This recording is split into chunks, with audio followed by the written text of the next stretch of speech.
नमस्कार सबको। आज मैं आपके लिए महादेव जी की कहानी लेकर आई हूँ। एक दिन महादेव जी कैलाश पर्वत पर जा रहे थे।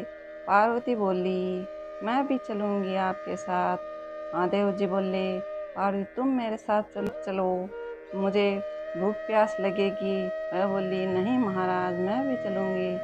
रास्ते में वह बोली, महाराज मुझे भूख लगी है, मुझे तो खीर खांड के भोजन चाहिए।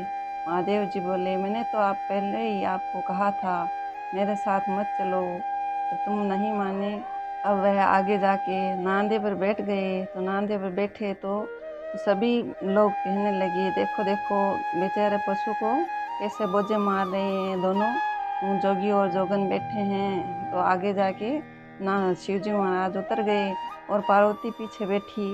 फिर आगे चलने लगी तो औरतें वापिस हंसने लगी और कहने लगी, देखो देखो हमारा कहा कितना बुरा लगा, और खुद तो नीचे उतर गया और पत्नी को बैठा रखा है, खुद पैदल चल रहा है।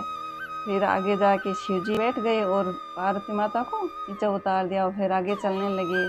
तो औरतें फिर पानी लेने गई तो रास्ते में मिल गई और कहने लगी, देखो देखो खुद बैठा है और बेचारी पत्नी को जोगन को पीछे दौड़ा रहा है। तो फिर शिव जी आगे चल के पार्वती माता को फिर उतार दिया और दोनों पैदल चलने लगे। फिर जाके एक वृक्ष के नीचे विश्राम करने लगे और सिर के नीचे तकिया देकर बैठे हुए थे। तो औरतें वापस वहाँ से गुजर रही थी तो हंसी करने लगी कि देखो देखो जोगी तो बना है और सिर के नीचे कैसे तकिया लगा रखा है।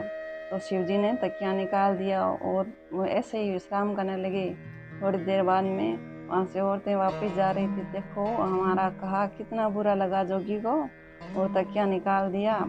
तब शिव जी ने कहा, देख लिया पार्वती, यह है दुनिया का मेला जो आदमी को कहीं पर नहीं टिकने देते। हम तो कैलाश पर जाके रहेंगे। तो दोनों वहाँ से जाने लगे। तो आगे जाके पार्वती बोली कि मुझे तो प्रभु प्यास लगी है। तो शिव जी भगवान ने कहा था, मैंने आपको पहले ही बोला था कि आपसे नहीं रहा जाएगा। तो फिर शिव जी ने अपनी लटा खोली और पार्वती माता को पानी पिलाया और नांदिया को पानी पिलाया और फिर आगे चलने लगे। फिर आगे जाने लगे तो पार्वती माता कहने लगी, मुझे तो भूख लगी है। तो फिर शिव जी ने कहा था, मैंने कहा था ना कि आपको सहा नहीं जाएगा, आप मेरे साथ मत चलो। फिर आगे जाने लगे तो एक सावकानी मिली। तो शिव जी महाराज के, अलख राम को क्या चाहिए?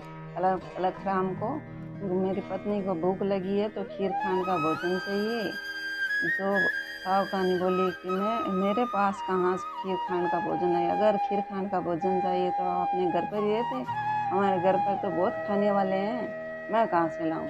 ऐसा सुनकर फिर शिव जी आगे चलने लगे। आगे जाते जाते एक बुढ़िया माई मिली। तो उनको कहा, अलख राम को क्या चाहिए?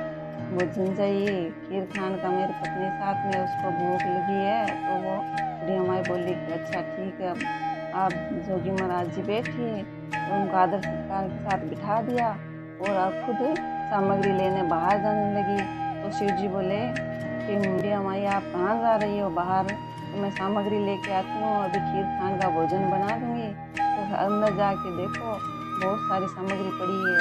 तो बुढ़िया माई अंदर जाके देखने लगी तो खूब ठाट भंडार पड़ा है, खूब दूध वगैरह सारी चीज़ पड़ी है, चावल वगैरह। तो वो बहुत खुशी हुई और बोली, फिर महाराज जी पहुँचे हुए लगते हैं और बहुत आदर सत्कार के साथ खीर खान का 32 प्रकार के भोजन बनाए और उनको खिलाया दोनों को। तो कहा, 2 थाल और लगाओ। कि 2 थाल और किसका लगाऊं, मेरे तो कोई नहीं है यहाँ पे।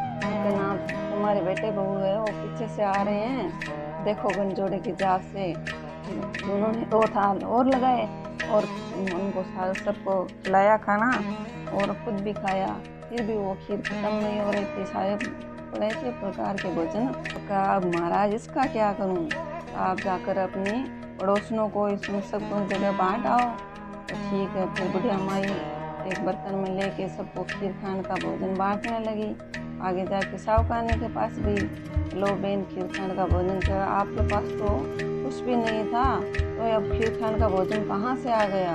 तो भाई हमारे घर तो एक जोगी अपनी पत्नी के साथ आए थे, उन्हीं की कृपा है। तो सावकानी को याद आया, अरे ये तो वही जोगी थे जो मेरे पास आए थे।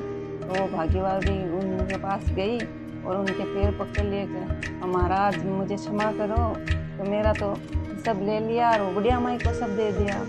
तब जोगी महाराज बोलने लगे, मैंने तो ना तो किसी का कुछ लिया है और ना किसी को कुछ दिया है, तुमने ना की तो तेरा ना हो गई, बुढ़िया माई ने हाँ की तो उसके हाँ हो गई, सब आगड़ा ठाट हो गए। तो महाराज मुझे क्षमा करो, मेरे पहला जैसा था वैसा ही सब कुछ कर दो। तो भाई पहले सब कुछ था वैसा सब कुछ कर दूंगा मैं तुम्हारे, तो तुम्हारे पास जो धन है आधा वो बुढ़िया माई को दो, फिर तुम्हारे सब कुछ होएगा वैसा ही। तो वो कहता सावकानी बोली कि ठीक है, मैं अपना आधा धन दे दूंगी।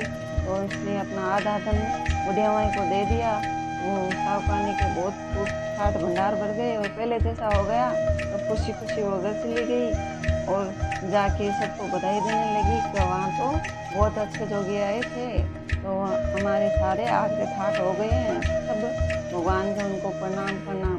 तब जोगी बाबा बोले, मैंने तो कुछ नहीं किया है, मनुष्य अपना कर्म करता है, जब जैसा करता है वैसा फल भोगता है, अच्छा करता है अच्छा भोगता है, बुरा करता है तो बुरा भोगता है। बोले शिव शंकर भोलेनाथ की जय। प्यारी बहनों, अगर मेरी कहानी आपको अच्छी लगी तो आप लाइक कीजिए और मेरे चैनल को सब्सक्राइब कीजिए, ताकि मैं आपको बहुत अच्छी कहानियाँ आगे सुनाऊँ।